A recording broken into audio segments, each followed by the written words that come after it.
नमस्कार मित्रांनो, मी कमलाकर शेणॉय। मी आता पावसात आहे आणि हे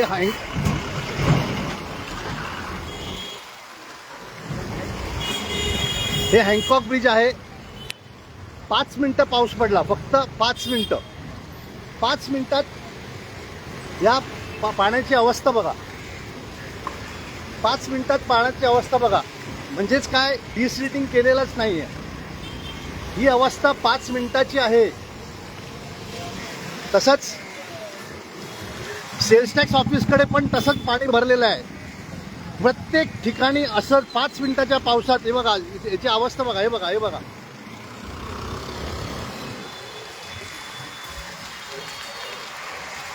लोकांची काय अवस्था आहे हे बघा। पाणी, मी पाण्यात उभा आहे आणि आमचे आमदार, खासदार, कॉर्पोरेटर यांना हे बिचारांना दिसतच नाहीये।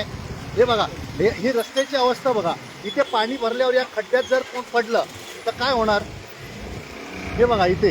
त्यानंतर ब्रिजवर पण तसाच मोठा खड्डा आहे। माननीय मुख्यमंत्री साहेब आणि माननीय कमिशनर साहेब, कमिशनर साहेब आताच आलेत। या तर्फे मी तुमच्याकडे एक मागणी करतोय की मुंबईचा प्रत्येक रस्ता हा सबस्टँडर्ड आहे आणि तुमचे ॲडिशनल म्युनिसिपल कमिशनर सिटी आताचे नवीन आलेले मला माहिती नाही, मी त्यांना अजूनपर्यंत भेटलेलो नाही, पण ह्या अगोदरचे ॲडिशनल म्युनिसिपल कमिशनर सिटी हे फक्त झोपा काढतात आणि खोटं बोलतात। गेल्या 15 वर्षात एक्सपान्शन जॉईंटमध्ये काही न भरल्यामुळे पाणी सिपेज होतो आणि तुटतात। तर याला कोण जबाबदार? आमचे टॅक्सचे पैसे तुम्हाला आम्ही पगार देतो कशासाठी हो? की तुम्ही व्यवस्थित कामं करावा। हे 5 मिनिटाची अवस्था बघा। 5 मिनिटाच्या पावसात बघा सर्व ठिकाणी, हे बघा, दिस इज कॉल्ड अनइवन सरफेस। या अनइवन सरफेसमुळे पाणी जाऊ शकत नाही। ठिकाणी ठिकाणी सर्व पाणी जमा होतो। हे बघा, नवीन रस्ता बघा। कॉन्क्रीट रोडला हे असं डांबरीकरण केलं जातं। कॉन्क्रीट रोडला असं डांबरीकरण केलं जातं आणि हे कॉन्क्रीट कशाला करतायत की 50 वर्ष आयुष्य राहिलं पाहिजे, मग डांबर कशाला लावतायत? हे बघा काय सरफेस वर्किंग, मग ह्याचे पैसे कसे काय दिले? आमचे चीफ इंजिनियर रोड्स काय झोपलेले आहेत का? हा प्रश्न उद्भवतो की आमच्या टॅक्स पेअरचे पैसे यांना पगार देण्यासाठी आहेत का, किंवा असा रस्ता आणि पाणी ठेवण्यासाठी आहे का?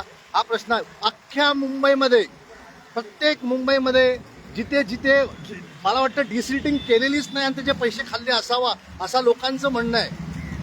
त्यामुळे माननीय आपले चीफ काय म्हणतात त्याला, कमिशनर मॅडम, आपण याच्यात लक्ष घालावं आणि हे जे नालायक, न काम करणारे कामचोर BMCचे जे ऑफिसर्स असतील त्यांना कामावर लावावं। नाहीतर आम्हाला तुमच्या सर्वांच्या विरुद्ध failure to discharge of duty and endangering of life ह्या कलमाखाली तुमच्यावर आम्हाला FIR रजिस्टर करण्यासाठी मॅजिस्ट्रेटकडे जायला लागेल।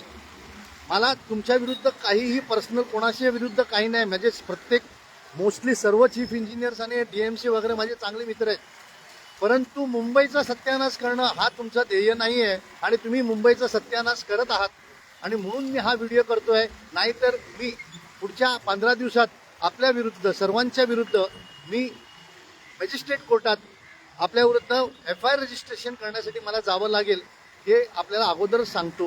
कारण आपण भिडे मॅडम, आपण नवीन आलात त्यामुळे आपल्या विरुद्ध मी काय बोलणारच नाही, पण लोकांची तुमच्याकडून फार अपेक्षा आहे भिडे मॅडम। कारण मला बरेच लोक म्हणाले की तुम्ही अतिशय नॉन करप्ट आहात आणि स्ट्रेट फॉरवर्ड आहात, हे मला अँटी करप्शनचे ऑफिसर्स म्हणाले। त्यामुळे मी तुमच्याकडून ही अपेक्षा करतो की आपण आमच्यासारख्या माणसांना भेटाल, कारण म्युन्सिपल कमिशनर आमच्यासारख्या माणसांना भेटत नाहीत आणि त्यामुळे तुम्हाला योग्य तर काय, रस्त्यावर काय काम चाललं हे कळत नाही।